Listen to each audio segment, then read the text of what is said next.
Thank you, thank you. I have the mic. This is great. I'm going to try to go through this a little quickly because 15 minutes is not a lot of time. So yeah, holding the powerful and their data accountable.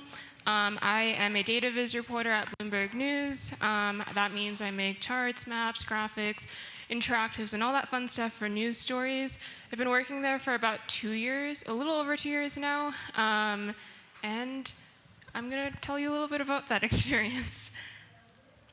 So when it comes to holding the powerful accountable, why do we care about this? First of all, it's one of the main pillars of journalism, and it's a key motivation for the stories that we tell.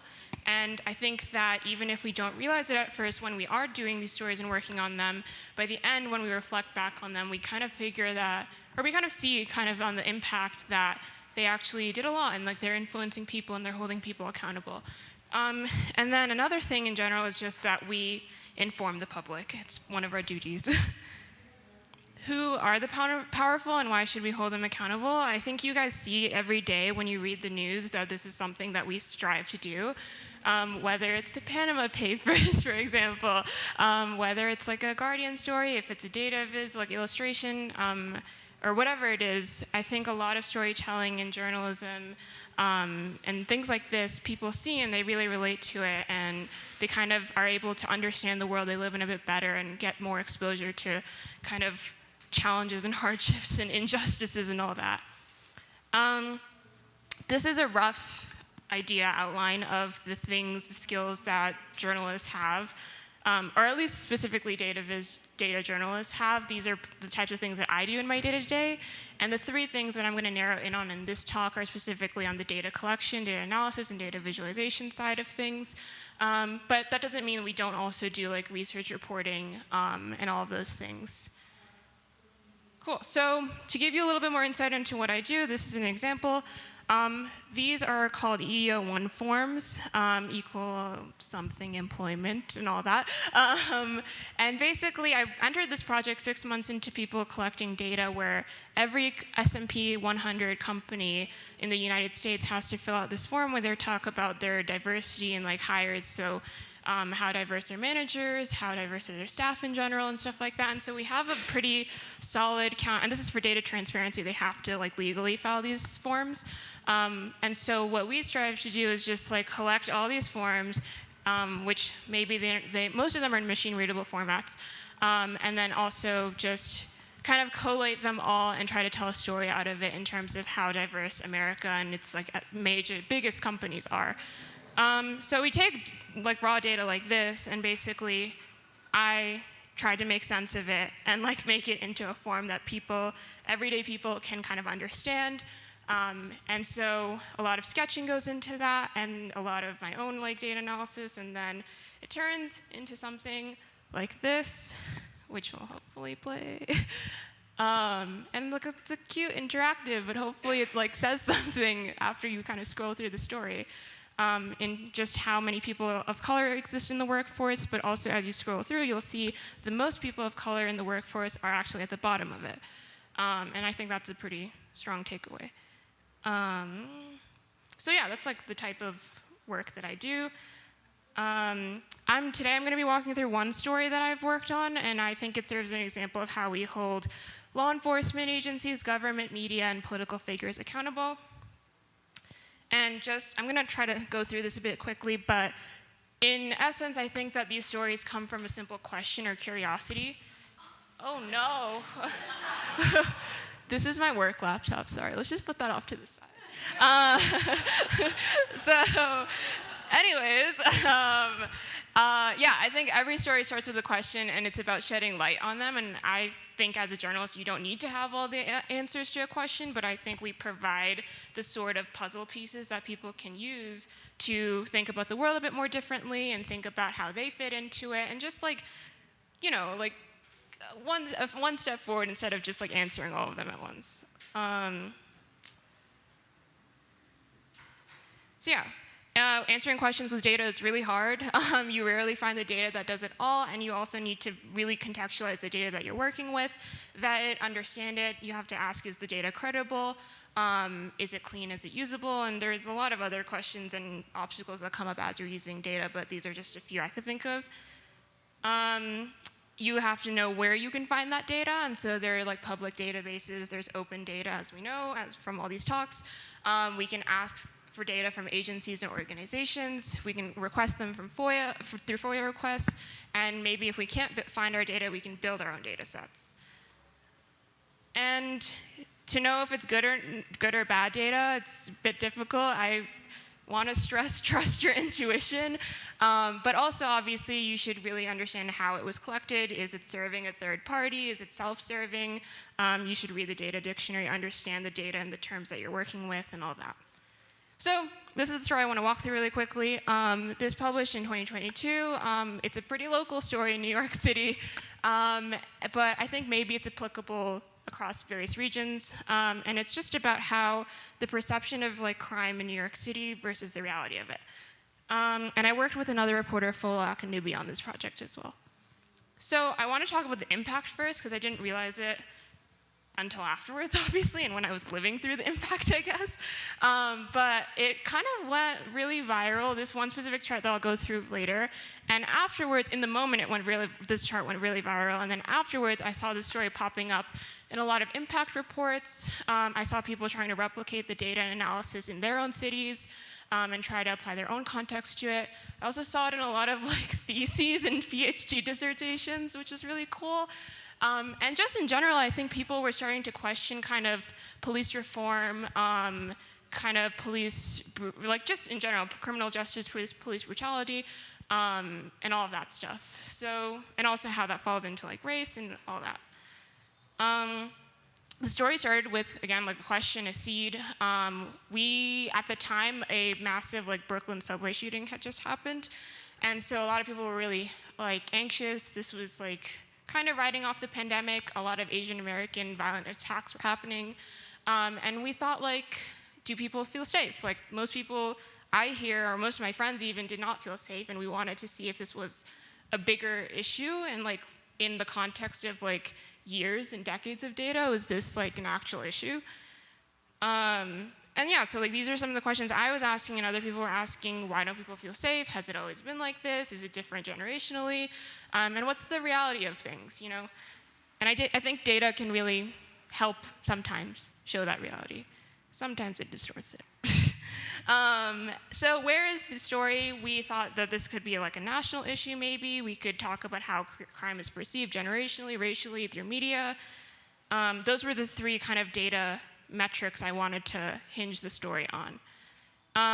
When we kind of vet that out a bit, we saw national data was very inconsistent. It might be better to focus on New York City data. Generational data existed, and media data existed, but racially, I thought at some point it was too much to include in one story. I didn't want to do sort of the racial aspect of crime like injustice, and so we wanted to peg that more on like anecdotal stuff and more reporting and like talking to people. And so in that way, I think data, we didn't want to rely on it there. So just to walk through kind of like this data collection process, I started by finding like a lot of historical crime data, and the NYPD thankfully publishes these press releases every month in this weird format of just on like a web page of tables of all their like crime statistics. So we have like, these are the 7 most major violent crime types, and then we also have crime types like transit, shootings, and all that. And what I did was just start to put these all in a spreadsheet, because we love spreadsheets. And so I took every single month during the pandemic from these NYPD press releases, put them all together for all these major 7 crime types. I also calculated like, the percentage with the population in mind. And then I also collated the national FBI data on New York City crime annually. And then I just sketched it out a bunch of times, I think like at least 50 times, using different things like murder, felony assault, grand larceny, and stuff like that. And then by talking with the reporter, we figured what were the major ones that we wanted to show and highlight in the story. And that became, I think, murder and grand larceny and felony assault. But yeah, I think the biggest thing I want to try to say in this talk is, this is the chart that went viral. It's about the shootings in New York City compared to the media coverage on them. And this chart was born because I did not trust NYPD police data at all because it is self-reported data, and there's a lot of problems with how people report crimes based on their own biases and stuff like that. And so when you deal with data like that, because it is the only data source that you're working with, I thought that maybe I can at least try to contextualize it with another data set.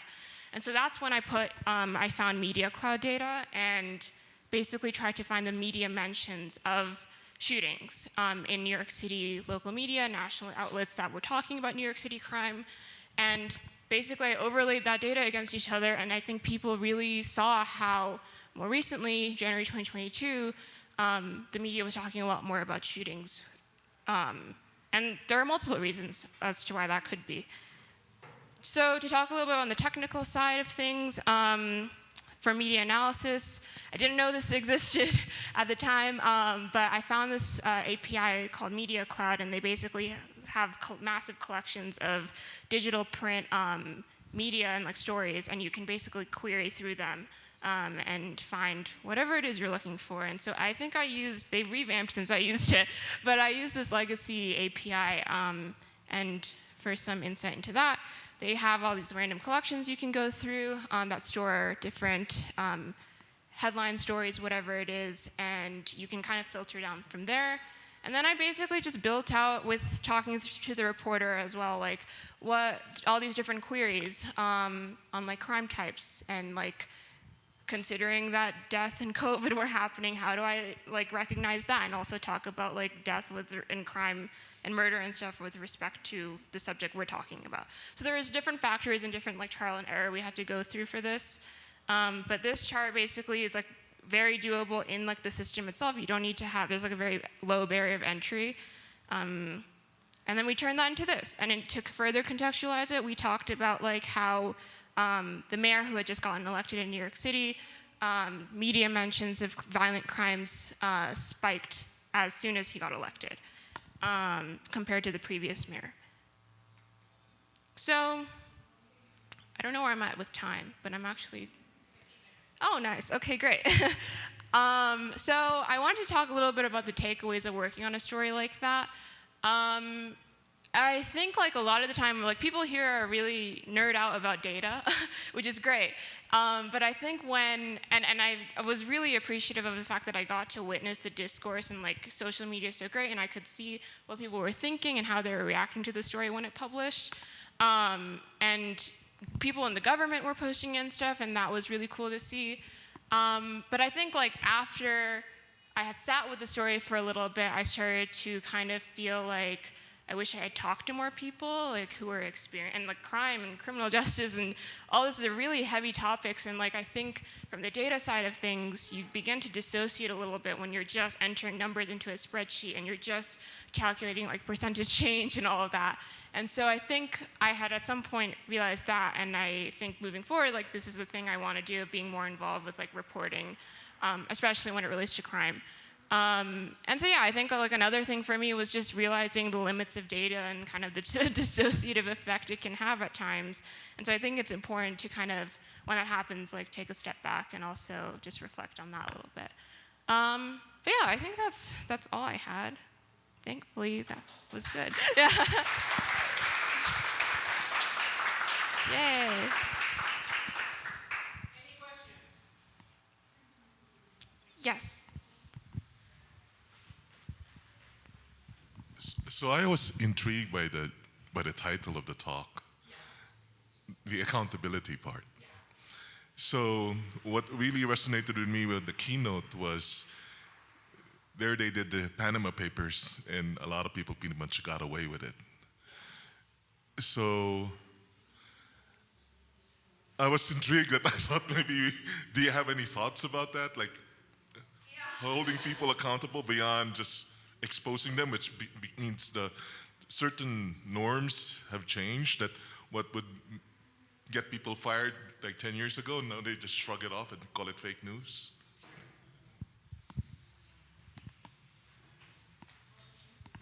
I mean, yeah, it's hard, I think. As journalists, like we strive to do that, and obviously sometimes the system wins, but I think how I try to look at it is more like, at least like maybe like a day after publishing this, the mayor is not going to like step down or something, but at least more people are aware of what is going on. At least more people are aware of how, and people have always been aware of like how the NYPD treats other people and how they run their police department and stuff like that.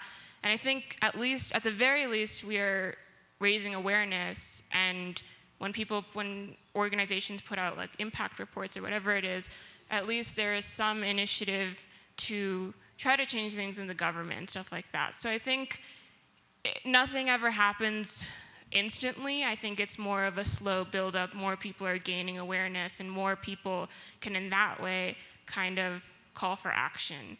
At least I hope one can hope. I think that's where I pin kind of like at least that's how my job makes sense to me. But yeah.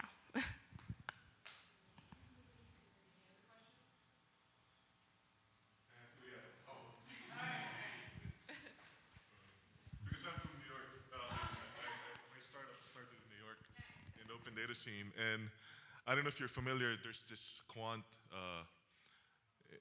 from Alpha, and he's married to an urban planner. And early on during the open data scene in New York, he started writing a blog called iQuant New York. I don't know if you know him, Ben Wellington. He's kind of famous in the New York City civic tech scene. But basically what he does was he said he started looking as a quant into the open data sets and found a lot of interesting things. And I spoke to him, he said, I wasn't doing any quant stuff, I was just doing aggregations and mapping things. And he said, it seems that, what he was very good at was storytelling. He saw like an anomaly in parking lot violations right next to a parking hydrant. And maybe they're like, and he wrote a blog post about it, and then all of a sudden the citations dropped because I guess they corrected the situation. And then another time, New York City published its budget, and he found an anomaly like $25 million that was not supposed to be, was somewhere, and then nobody caught it. And it seemed that there's a lot of storytelling that needs to be done with all this data, and seems that a lot of signal to noise with TikTok, with all the attention span being diminishing. Maybe, I don't know, I'm rambling, but maybe storytelling I think is something that you should keep doing. And like we're doing all this work to keep that data open and release, but we need more storytellers that make it more relatable and humanize it, so it becomes hopefully more actionable. That was a good point.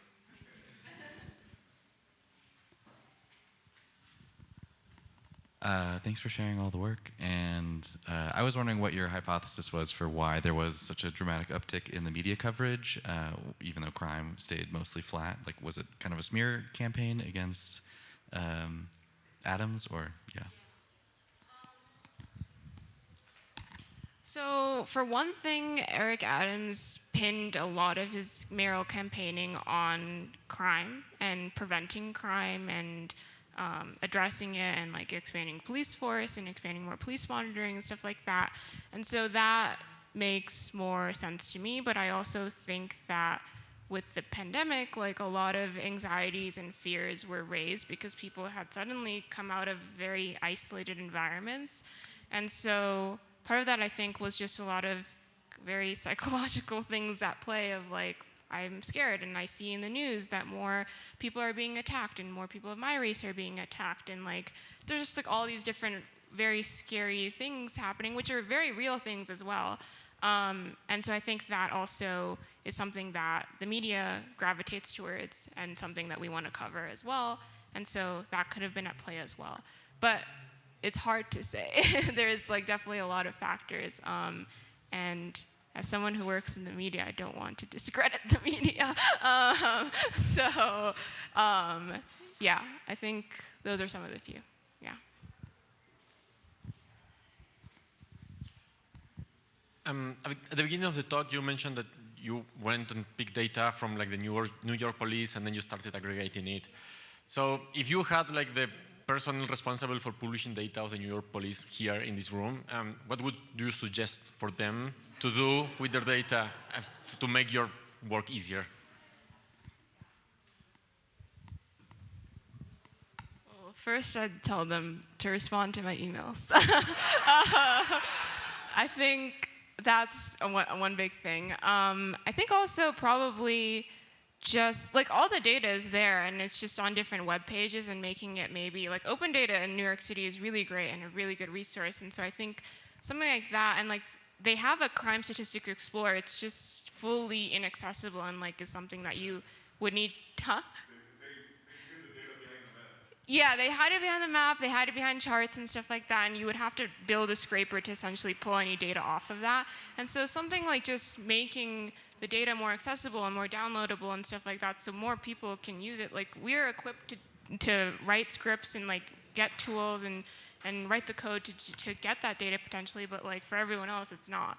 And it also makes telling these stories a little bit harder. And so I think like just making it more open and accessible would be like my biggest thing, but that would be if I could get them in the room.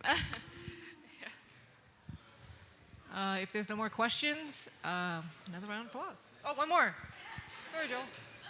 Actually, it's not a question, I have a request. One thing I find kind of frustrating is maybe it's because the root word of news is new. You do a lot of data investigations and data expeditions and you scrape the data.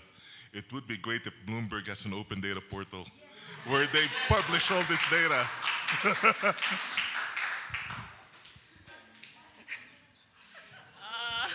You'll have to take that up with Mike. That would be great though, yeah. Or you can also feel free, like, please, if you have any data that you want to share and like we can use for stories, like please reach out, and like we are more than happy to like connect and talk about stories that we could tell or all that. Thank you. Thank you so much.